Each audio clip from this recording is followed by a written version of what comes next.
দর্শক দেখেন, এখানে একটা কামিজ সেলাই হচ্ছে। এটা কামিজের এখন গলা বানানো হবে। এটা হচ্ছে গোল জামা। বডিটাতে আপনার মানে বডিটা আলাদা কালার দেওয়া হয়েছে। আপনার বডিটা হচ্ছে কালো কালার, আর নিচটা হচ্ছে ঘের।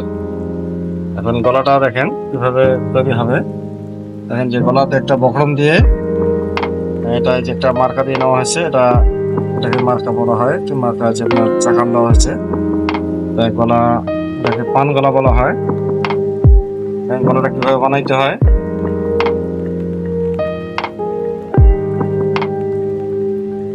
এটা সুন্দরভাবে এই যে আপনার একদম মেজারমেন্টটা মিলাতে হবে ভালো করে।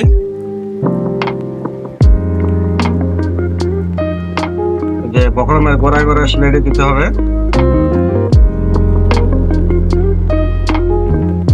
দেখতে পাচ্ছেন, এটা হচ্ছে আপনাদের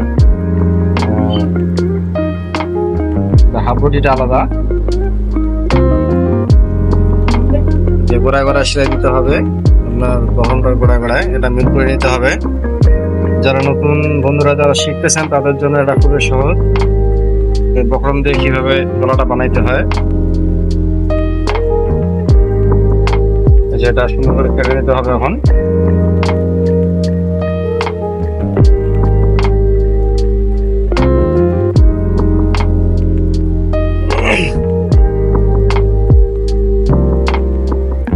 দেখেন এই জায়গাটা কেটে দিতে হবে।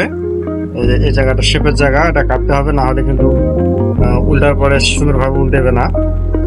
গলাটা সদর পাশে আসা তো সুন্দরভাবে মিলবে না। তারপর দেখেন এখানে একটু এটা করে চাষা দিয়ে নিতে হবে। বুঝছেন, এই যে সুন্দর করে মানে যে গলা ভেতরের দিকে চলে গেল।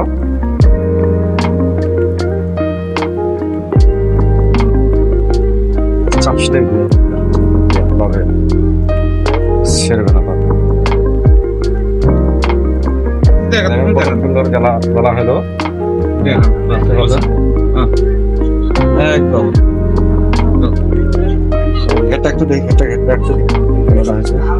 এটা হচ্ছে ঘের। দেখেন এই যে গোল জামা পুরোটা, এই যে এটা পুরা হলো গোল জামা। দেখতে পাবেন ঘের অনেক বড়। এটা ডিজাইন করা হয়েছে আপনার বডিটা আলাদা দিয়ে। তারপর এই যে